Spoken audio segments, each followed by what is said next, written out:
Hey everybody. Okay, so I wanted to do a quick lesson today on today's skill for you because it is a little bit, it's challenging, but we've done it before. So I want to remind you, last year before we started 2-digit by 2-digit multiplication, we put them in boxes. I don't know if you remember this, and I'm sorry I have to talk fast because I only have 5 minutes.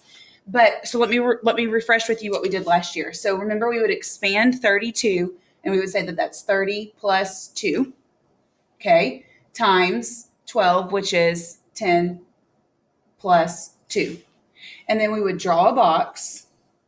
I hope this is coming back to you. We would divide it into fours because we have 1, 2, 3, 4 numbers. And we would take 32. You can put it on the top or the side. It doesn't matter. 30 and 2.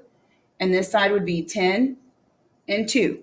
So this box would be 30 times 10, right, which is 300. This box would be 10 times 2, 20. This box would be 30 times 2, which is 60, and 2 times 2, which is 4. And then remember, we would come off to the side and we would add all them up, and then we would get the answer. We did this before we learned how to stack them and do the placeholder. Okay, so today's lesson, let's scoot on over and up. Okay, today's lesson is very similar, except we're going to add decimals to that. So we might have 3 decimal 2 times 12. So if we expand this, we're going to have 3 times 2 tenths, plus, right? Because 3 plus 2 tenths would give us 3 and 2 tenths. Times, we split up 12, we would still get 10 plus 2. Okay, so we're going to draw the same box because there are 4 numbers, 1, 2, 3, 4. So we'll do 3 and 2 tenths and 10 and 2. So then multiply, just like we've done. When you get over here to this last column with your decimal, it might be a little tricky, but just wait till we get there. So 10 times 3 is 30. 2 times 3 is 6. Okay, so if I had 10 times 2 tenths, okay, what's 10 times 2? 20. How many spaces do I move that decimal back? 1. So technically it's just 2, all right? And then 2 times 2 tenths would be 2 times 2 is 4. 1 decimal place, 1 decimal place, so that's 4 tenths.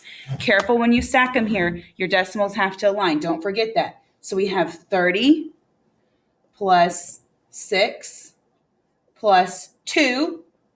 If you want to put the decimal 0 there to make you feel comfortable, that's fine too. Remember, it's unnecessary. But just remember to stack and align on the decimal.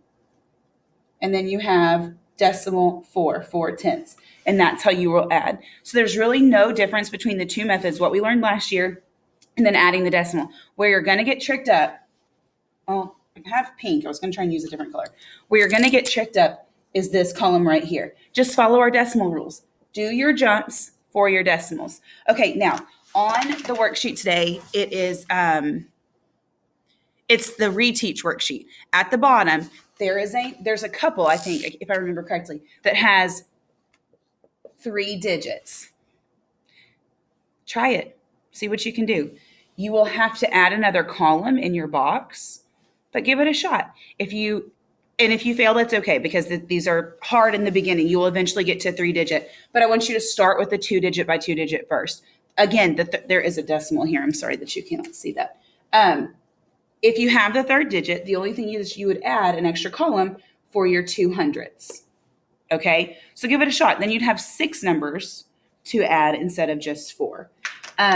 Okay, so do your best today. If you need to rewatch this video, rewatch it. We're also doing the same. Well, we're continuing this lesson on Monday to get a little more practice. So if you're still feeling like, I don't think I have this 100%, have no fear. We'll do it again on Monday. Okay, bye guys. Have a great day. We miss you.